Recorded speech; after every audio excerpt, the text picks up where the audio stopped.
আল্লাহ পাক রব্বুল আলামিন বলেন, ইন্নী ওয়াজ্জাহতু ওয়াজহিয়া লিল্লাযী ফাতারাস সামাওয়াতি ওয়াল আরদা হানিফাও ওয়া মা আনা মিনাল মুশরিকিন। এবং তোমরা মুশরিকদের অন্তর্ভুক্ত হও না। তোমরা আমার দিকে মুখ ঘুরে নামাজ সালাত আদায় শুরু করে দাও। আমি সেই আল্লাহ, যে আল্লাহ আসমান সৃষ্টি করেছি, জমিন সৃষ্টি করেছি, আমি সেই আল্লাহ, আমি সেই সত্তা। এবং তোমরা মুশরিকদের অন্তর্ভুক্ত হও না। প্রিয় শুধু আমাদেরকে কিবলামুখী হয়ে নামাজ আদায় করতে হবে। এরপরে যে ফরজটি রয়েছে সেই ফরজটি হচ্ছে তাকবীরে তাহরিমা, আল্লাহু আকবার বলা। আমি যখন আল্লাহু আকবার বললাম, আমি নামাজে মজা পাই না কেন? আল্লাহু আকবার যখন আমি বললাম, তখন আল্লাহর বরত্বকে আমি স্বীকার করে নিলাম। আল্লাহু আকবার, সকলে বলুন আল্লাহু আকবার, আল্লাহু আকবার। আমি আল্লাহর বরত্বটাকে স্বীকার করে নিলাম। আমি সাক্ষ্য দিতেছি আল্লাহ সব থেকে বড়, আল্লাহ সব থেকে বড়, আল্লাহর থেকে আর বড় কিছু নাই। সুবহানাল্লাহ বলেন। প্রিয় শুধু আমরা আল্লাহর বরত্বটাকে স্বীকার করে নিলাম। এই অর্থটা যদি আমরা বুঝতাম, তাহলে আমাদের নামাজের ভিতরে আমরা মজা পেয়ে যেতাম। আমরা আজকে অর্থ না বোঝার কারণে আমরা নামাজে মজা পাই না। এরপরে আমি যখন নামাজ আদায় করব, তাকবীরে তাহরিমা যখন আমি পাঠ করব, আল্লাহু আকবার বলে আমি নামাজে দাঁড়িয়ে গেলাম। পৃথিবীর যত হালাল কাজ আছে আল্লাহ পাক রব্বুল আলামিন সব হালাল কাজকে আপনার জন্য হারাম করে দিয়েছে। কতক্ষণ পর্যন্ত? যতক্ষণ পর্যন্ত আপনি আসসালামু আলাইকুম ওয়া রাহমাতুল্লাহ এই বলে যখন নামাজ শেষ করবেন, এই পর্যন্ত পৃথিবীর যত হালাল কাজ আছে নামাজের ভিতর ব্যতীত, যত হালাল কাজ আছে সব হালাল কাজগুলো আপনার জন্য হারাম হয়ে যায়। কারণ একমাত্র আপনি নামাজ আদায় করতেছেন, নামাজের মধ্যে আপনি আল্লাহর সাথে ঘনিষ্ঠ বন্ধুত্ব করতেছেন।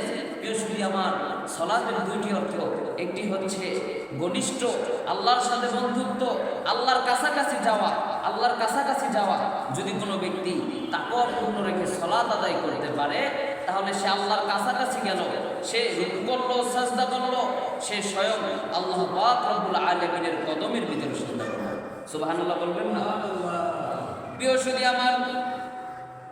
আমরা তাকবীরে তাহরিমা পড়ার পরে, আল্লাহু আকবার বলার পরে আমরা একটি দোয়া পাঠ করি।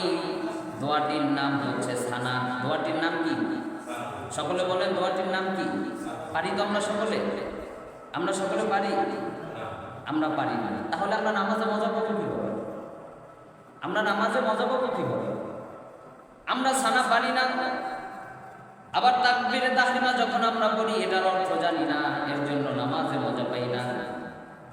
আল্লাহ পাক রব্বুল আলামিন তার হাবিবের কাছে জিজ্ঞেস করে, হাবিবের কাছে বলে দিলেন, হাবিব আপনার উম্মতদেরকে আপনি জানিয়ে দেন, সাহাবীদেরকে জানিয়ে দেন, নামাজের ভিতরে যে সানাটা পড়তে হয়, সেই সানাটা যখন আমি পাঠ করলাম, আল্লাহর পবিত্রতাকে আমি ঘোষণা করে দিলাম। বলুন সুবহানাল্লাহ। সকলে আমার সাথে যারা পারেন ঠোঁট মিলিয়ে বলুন সুবহানাকাল্লাহুম্মা ওয়া বিহামদিকা ওয়া তাবারাকা ইসমুকা ওয়া তাআলা জাদ্দুকা ওয়া লা ইলাহা গায়রুক।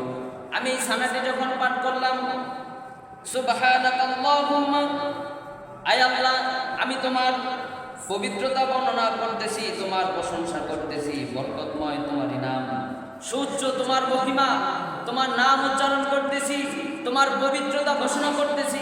সানাটা যখন আমি পড়ি, তখন আল্লাহর পবিত্রতা ঘোষণা করি।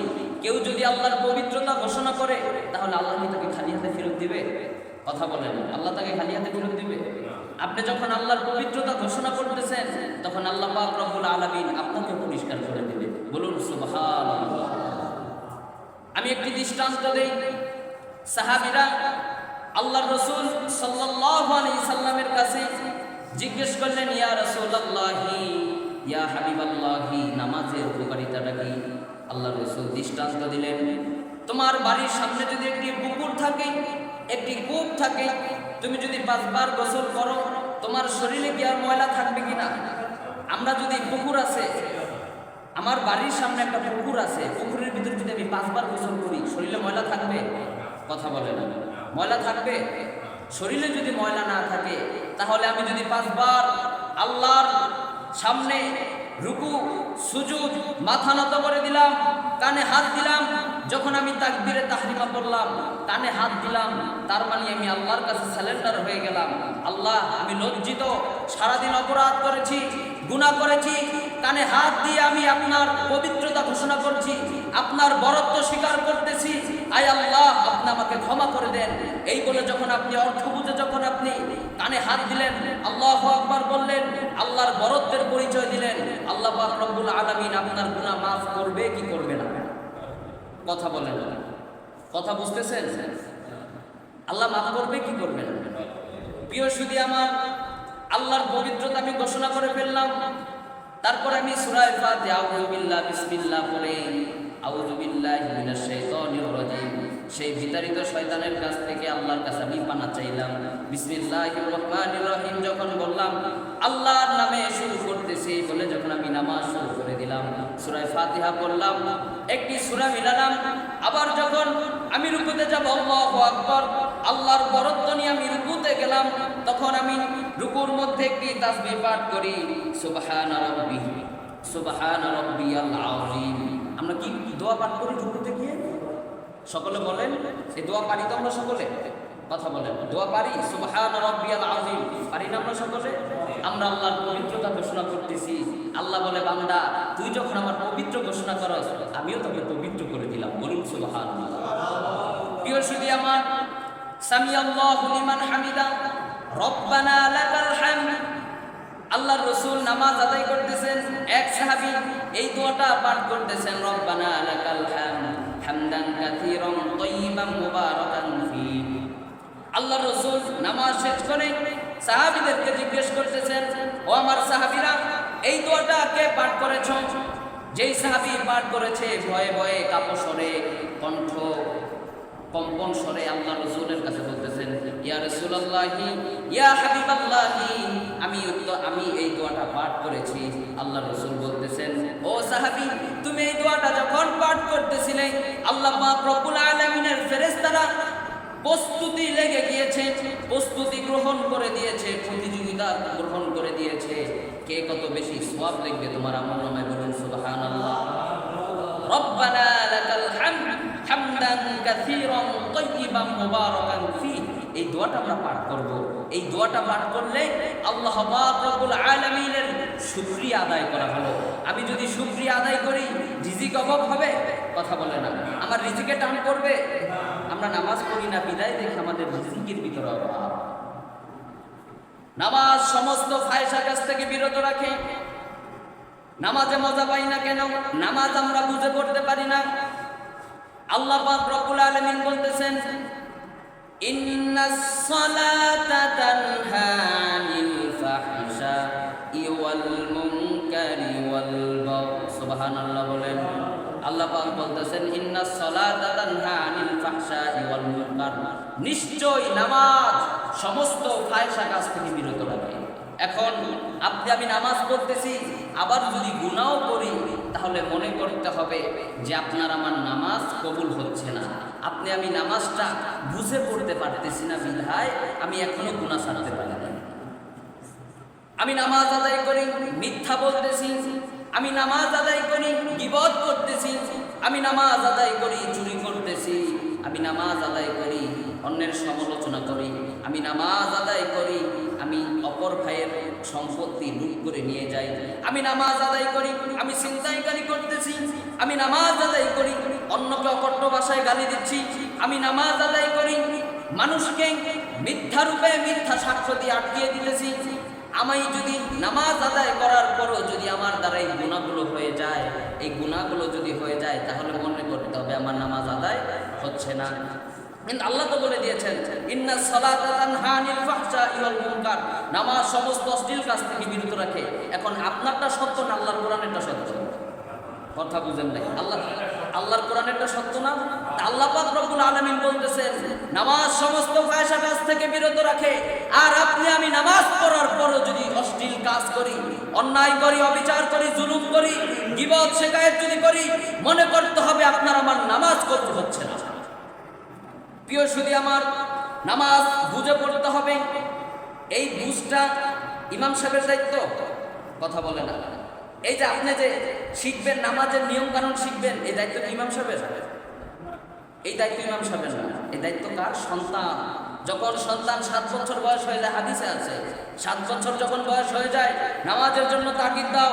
10 বছর হয়ে গেলেও যদি নামাজে না ঢুকে, প্রয়োজনে প্রহার করো, মারধর করো, খাবার বন্ধ করে দাও, তারপর ওকে মসজিদে আসতে হবে। তাহলে ওই সন্তান হবে আদর্শবান সন্তান, ওই সন্তান হবে মুত্তাকি সন্তান।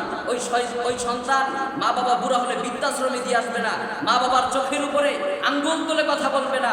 এই সন্তানকে যদি 7 বছর বয়সে 10 বছর বয়সে যদি মসজিদে আনতে পারেন, এই সন্তান হবে শাহজালালের মতো, আপনাদের মেসের মাঝি দরবেশ হুজুরের মতো। ঠিক কিনা বলেন? প্রিয় সুধী আমার, নামাজ বুঝে পড়তে হবে। আমি আল্লাহর পবিত্রতা ঘোষণা করলাম, সামি আল্লাহু লিমান হামিদা রব্বানা লাকাল হামদ হামদান কাসীরান তাইয়িবান মুবারাকান ফি। এই বলে আমি নামাজ থেকে রুকু হয়ে দাঁড়া হয়ে সোজা হয়ে গেলাম। আমি আবার সিজদায় পড়ে গেলাম। আমি সিজদা আল্লাহু আকবার বলে সিজদায় চলে গেলাম। সিজদায় চলে যাওয়ার পরে সুবহান রাব্বিয়াল আলা, পবিত্রতা ঘোষণা করতেছেন কার? সকলে বলেন, পবিত্রতা ঘোষণা করতেছেন কার? আল্লাহর পবিত্রতা যদি ঘোষণা করি, অন্তর পরিষ্কার করে দিবে কে? কিন্তু এই নামাজটা হবে কার জন্য? এজন্য আল্লাহ পাক রব্বুল আলামিন বলেন, মুনিবিনা ইলাইহি ওয়াত্তাকুহু ওয়া আকিমুস সালাতা ওয়া লা তাকুনু মিনাল মুশরিকিন। বলুন সুবহানাল্লাহ। আল্লাহ পাক রব্বুল আলামিন বলেন, সবাই আমার মুখোমুখি হও, আমি আল্লাহর মুখোমুখি হও এবং আমাকে ভয় করো। আমাকে ভয় করে তোমরা সালাতে দাঁড়িয়ে যাও, নামাজ আদায় করো। ভয়টা করতে হবে কাকে? আমরা লোক দেখানো নামাজ পড়ি কি পড়ি না? আল্লাহ পাক রব্বুল আলামিন তাদের জন্য ঘোষণা করে দিলেন, ওয়া ইযা কামু ইলাস সালাতি কামু সুকালা। তারা যখন নামাজে আসে, আমার কথা না, আল্লাহর কোরআনের কথা, নামাজে যখন আসে অলসতা, নামাজ পড়ে তো পড়ে না, অলসতা দেয়। আবার নামাজ শেষ হয়ে যায়, 2 টাক দিয়ে শেষ করে ফেলে নামাজ।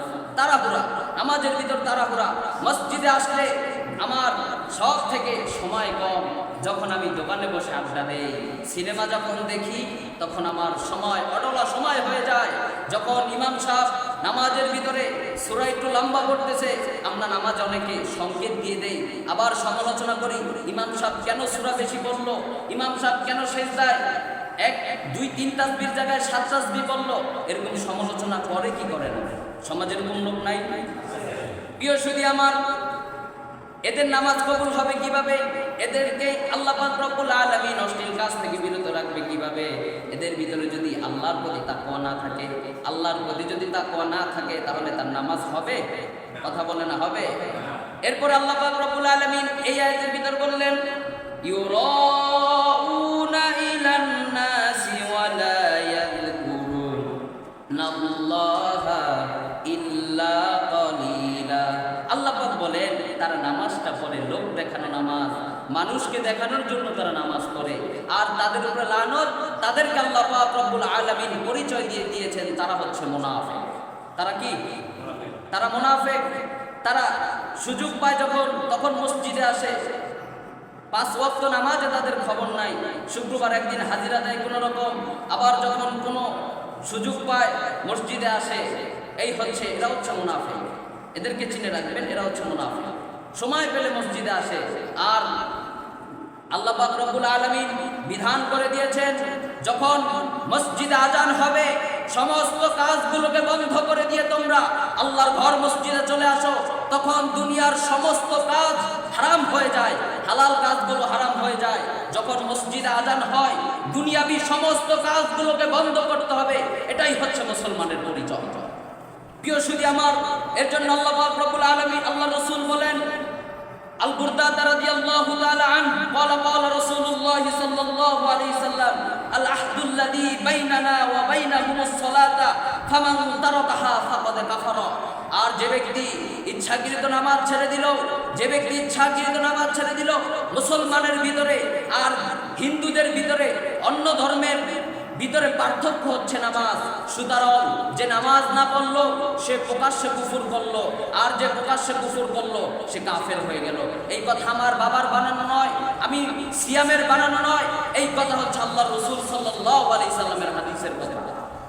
এখন আপনি হাদিসের ভিতরে আঙ্গুল দিতে পারবেন? কথা বলে না। হাদিসের ভিতরে আঙ্গুল দিতে পারবেন? তো প্রিয় সুধী আমার, নামাজে আসতে হবে। যখন আমি নামাজে মজা পেয়ে যাব, যখন আমি নামাজের ভিতরে মজা পেয়ে যাব, তখন আমার ভিতর থেকে সমস্ত অন্যায় কাজগুলো, অশ্লীল কাজগুলো বিতাড়িত হয়ে যাবে। যখন আমি নামাজ শুরু করে দেব, আমার ভিতর থেকে অন্যায় কাজ শুরু হয়ে যাবে, অন্যায় কাজগুলো বিরত হয়ে যাবে, খারাপ কাজগুলো বিরত হয়ে যাবে।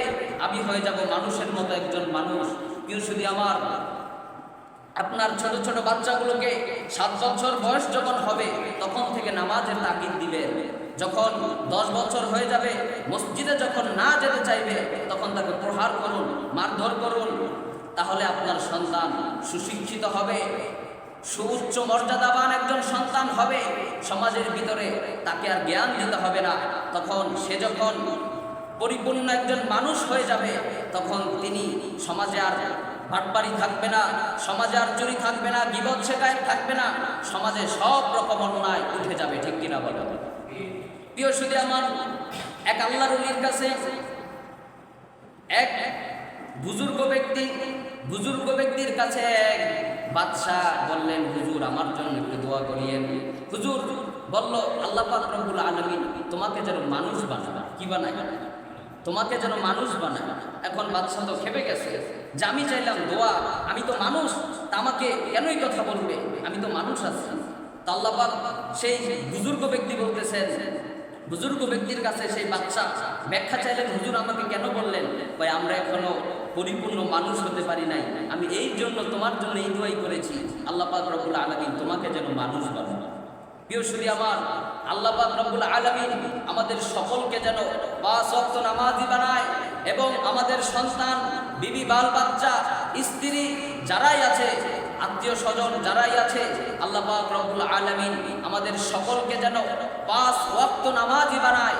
আর সেই নামাজটা যেন মানুষকে দেখানোর জন্য না হয়, আল্লাহর উদ্দেশ্যে। আমি যা করব, আমার নামাজ, আমার কোরবানি, আমার হজ, আমার প্রত্যেকটা ইবাদত হবে আল্লাহর জন্য।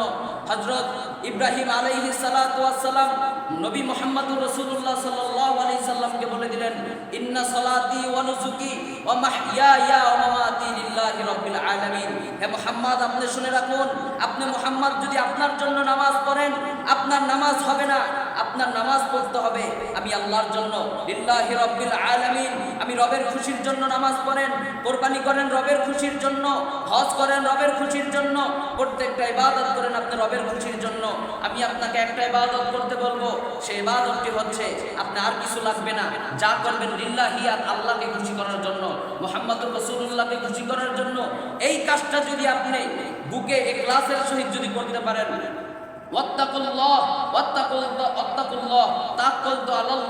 আল্লাহর উদ্দেশ্যে যদি করতে পারেন, আপনি জান্নাতি, আপনি জান্নাতি। আল্লাহ যে যাই বলুক আপনি জান্নাতি। এই একটা আমল করেন, আমি যা করব আল্লাহর উদ্দেশ্য করব, আল্লাহকে রাজি খুশি করার জন্য করব।